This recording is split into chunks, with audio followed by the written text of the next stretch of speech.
Then ꯁꯤꯗ ꯂꯩꯖꯔꯦ ꯑꯁ ꯍꯥꯞꯊꯔꯣ ꯂꯩꯔꯦ ꯂꯩꯕ꯭ꯔꯥ ꯃꯌꯥꯝ ꯈꯔ ꯇꯧꯔꯛꯀꯅꯤ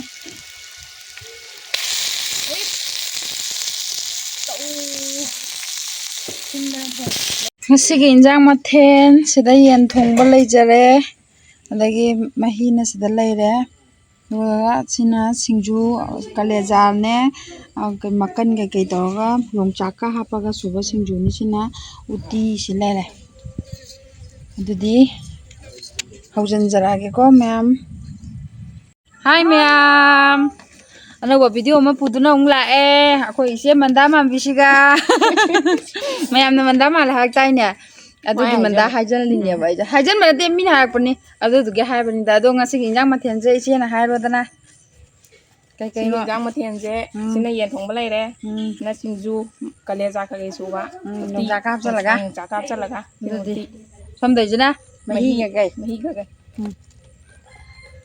ꯑꯗꯨꯗꯤ ꯍꯧꯖꯤꯟꯖꯔꯛꯑꯒꯦ ꯆꯥꯛ ꯂꯥꯕꯅꯁꯨ ꯁꯤꯔꯦ ꯉꯁꯤꯒꯤꯁꯦ ꯄꯨꯡ ꯀꯌꯥ ꯇꯥꯔꯝꯃꯅꯦ ꯃꯈꯥꯗ ꯊꯝꯃꯁꯦ ꯌꯥꯝ ꯊꯦꯡꯅꯗꯤ ꯍꯥꯏꯅꯤꯡꯗꯦ 12 ꯃꯈꯥꯏ ꯑꯗꯨꯗꯤ ꯂꯝꯕꯤꯗ ꯍꯤꯡꯒꯣꯜꯗ ꯆꯥꯔꯕꯅꯤꯅ ꯈꯔ ꯈꯥꯏꯗꯣꯛꯑꯒꯦꯕꯀꯣ ꯅꯠꯇ꯭ꯔꯥ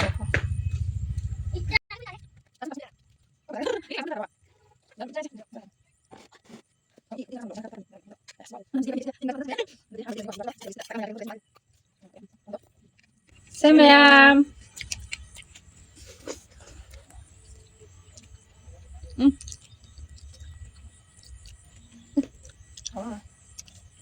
Cái con gì vậy? Đâu luôn đâu. 맛있어. 땀나래. Gas മത്തണ്ട. വേഗം. Gas മത്തണ്ട ലിക്വരയോ.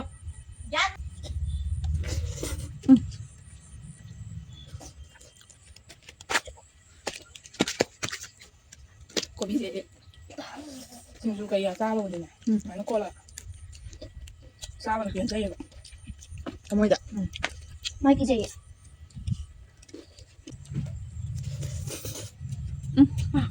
Mà khác. Mà không mà sống bà lấy rồi. Bút bút thì khá tàu này. Anh người ta cho tụi bông không mang tiền ăn được.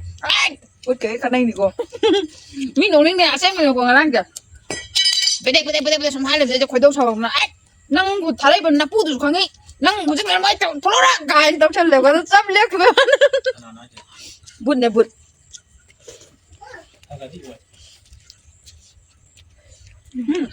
Nó phải vào. Nó phải làm dân. Sao đủ. Năng là hẳn là dám hôn lên nó quá. Cái của mấy ban dám mình nằm dãy nó sống mà đây cái con mà đó. Cái của mấy ban dám mình nằm dãy nó hàng cả ba. Năng ngasih panjamamen kali di pangannya. Đấy nhỉ. Không? Nhà mang hàng đấy hàng không? Bây giờ nó đi tới đây. Bây giờ đi tập khai vô rồi. Tập khai mà chưa tập rồi.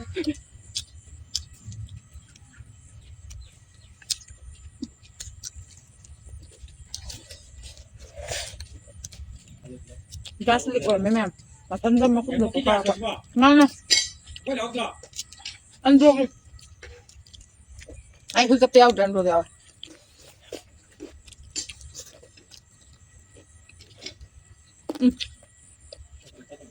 Hai.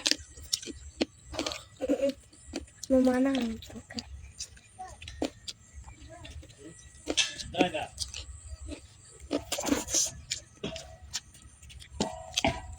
Mà phải cái gì mà stamina ba.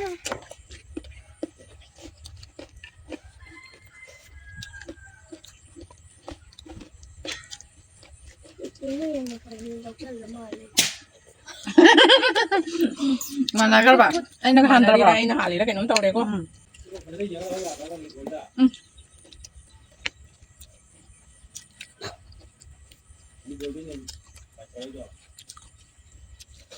Chia cho bà.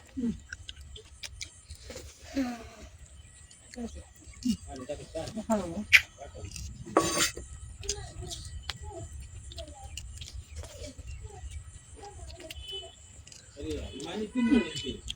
Hả?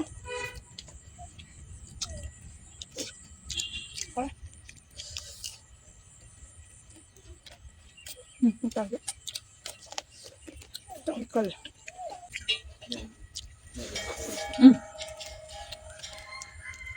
Mình sẽ mà thấy rét rồi nha. Sao nó mắm tỏi lắm. Nó có ăn tay đập ra. Mà thôi một thằng riêng lấy bạn. Cái gì đó cầm ăn tỏi con. Tao còn gì em nè. Tỏi gì nè. Cái gì mà nhiều nè. Sao nó bán tỏi đấy à? Đấy đi. Không phải cho được mày sợ. Ngoan, năng nó hay chậm cho không nó ta cái dùng cái không cái nào. Chút chuyện.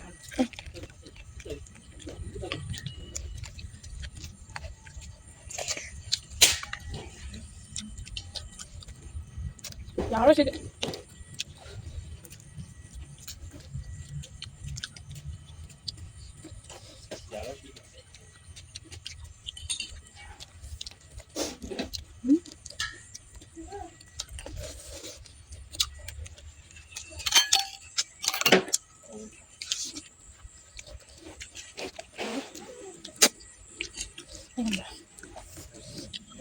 Itu di penmamen nazar ko.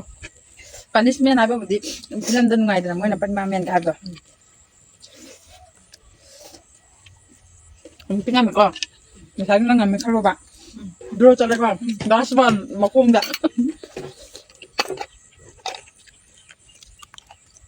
Mình ạ. Bây giờ nó tao nằm thế này đấy. Thế là sao làm học cũng hoàn toàn. Nya ka ni ko. Cái đi kiểu này. Mama ka ba.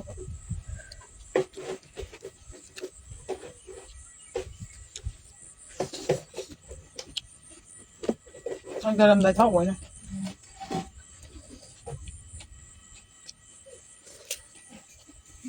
Ta kom đó.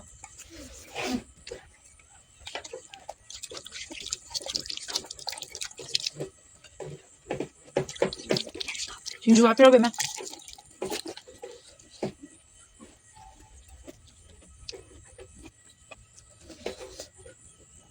이렇게 잘 로지 뭐 신선하다 빌고. 근데 남사.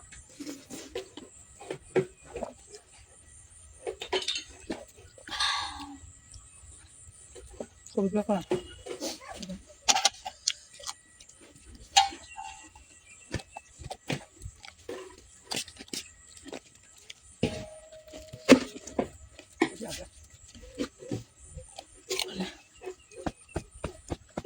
Ma'am, pulli nung trip talaga.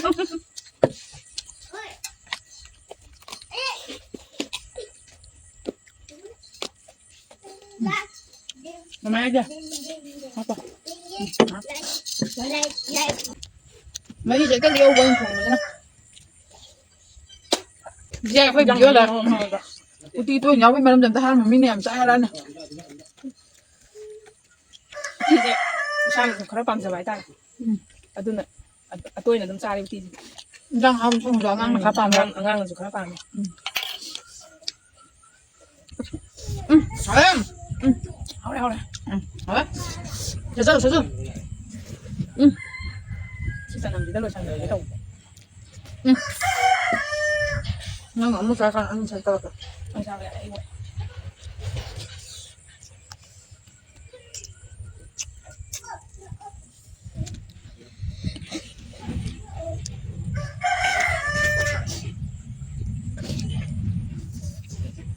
Ra kapan nih Jira?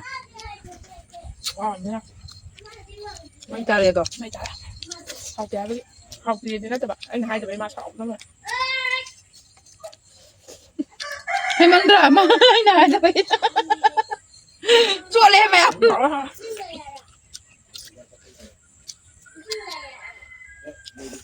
vào đâu đi nè mà mai chứ. À chắc không cũng ra được bạn.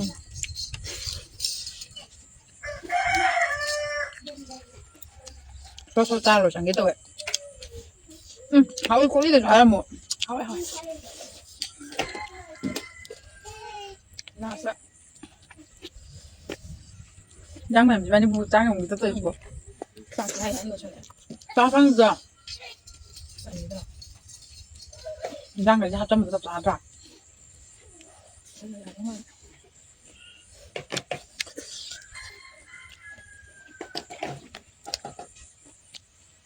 Hay thì ngắm đó. Anh này làm này. Sai đến không? Sai đến nhỉ? Em tập trở lại rồi.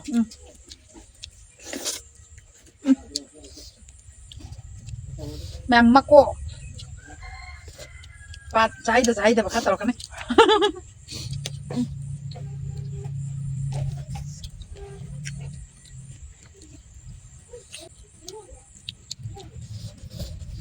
Chả có lời gì. Nó tốt ngọt nhỉ. Nó tốt lắm nhá.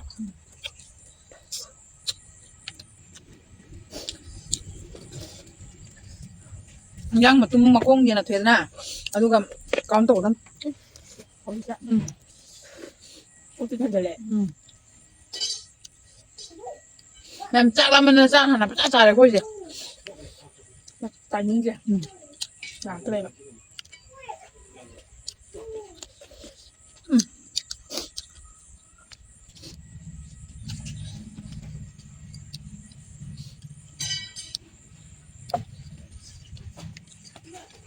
Gimana binya video aja ya kan mau nih.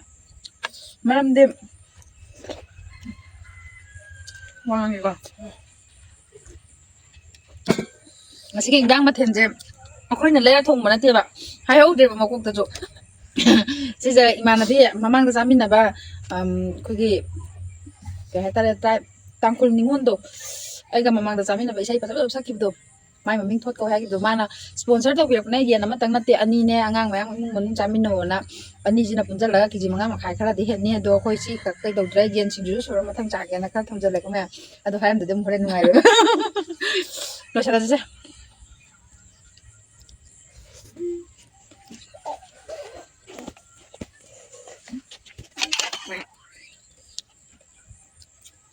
Asing mà để khối trái nên lấy cái tập này mà mang đâm giờ là ní cùng nhau được như thế nào đây bây giờ đó là ban sao đuổi giật đi cùng anh là cùng cái quan này nó cả Em mà không chơi đầu tiên. Không được biết. Lấy game sao tại. Mình đúng không? ngầm tập bây giờ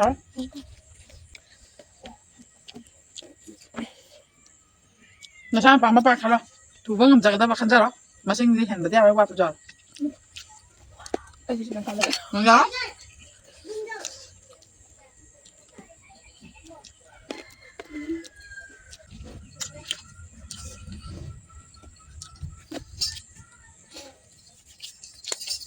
Đấy, cảm ơn các bạn. có đi Điều chứ để hao của nhà băng tu nãy cái mà tôi mà hôm nay chỗ hôm nay na phàm cái lúc mà xa quỳ cái đó sao thế bạn Rồi xin ngầm rồi vậy. nhà ngầm tập đi Anh tôi cần đến tổng được chưa mà? ở đây dàn tao cháu con kia anh là tao bấm tao ta bạn Thì sẽ cho cái đá con độc không? cháu quỳ sàn kia mày Anh tôi còn mấy thằng công ty cái hình là đeo ạ. à tôi đi cái đầu kia bạn đi xuống cái đó Đi xuống kìa. Đi vào đó đi xuống kìa. đi xuống đi một ba bị tầng mà đi xuống cái khác này đi 1, 2, 3 đang ngầm mà đi xuống rồi tôi nhớ cắn trả dốc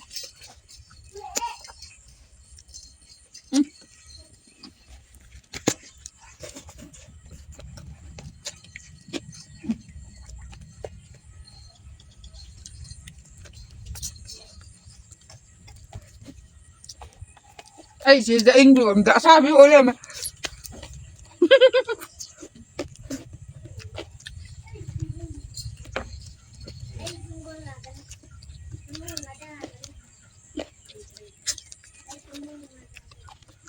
năng thay dốc rồi Bao nhiêu rồi? Bao đi sai bây giờ là sai à?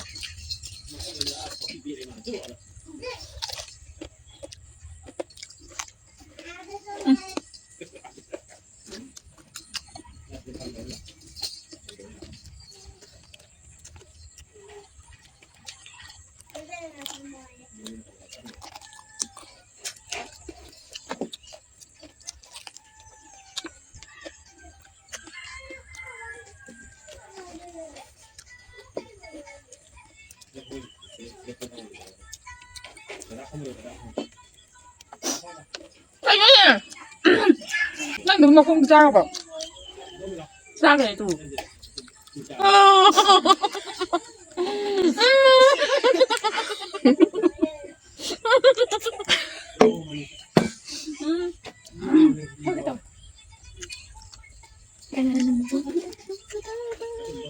Mẹ qua bây giờ xem ăn rồi số rồi. Anh mà qua bây giờ sốนี้cần rồi nè. Mịn mày khang đấy nằm rất là. Mà nàng cái tập thì tập chân này đi qua mà cô không nè mà tôi mà em nó cả máy chay luôn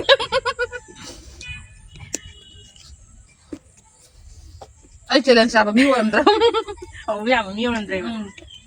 ơi nhìn chơi hả Cái gì như thế này bà. chơi hai cái nè à mà cha mấy cái này tập nhưng mà thằng thì nàng khăng nè Chứ tâm tâm đó. Sao đó kia bạn. Nhà hai kiếm rồi. Jadi punishment je pidi sai ni aina kon su za za ado dum ya jar kana chala ji ai Thì năng ai lên là phá nó vậy. Đi xây chắc là mày nó. chuna be amni matam nu bang da fi so ra ma isai sak bati igai Anh đang ngàn năm nó sống ai đấy. sage ama kata na tro Nó tiêm sợi dây đấy. sage kon khang hau de ko chakhi ba mayam do injang wo chingju wo phanadi yam bani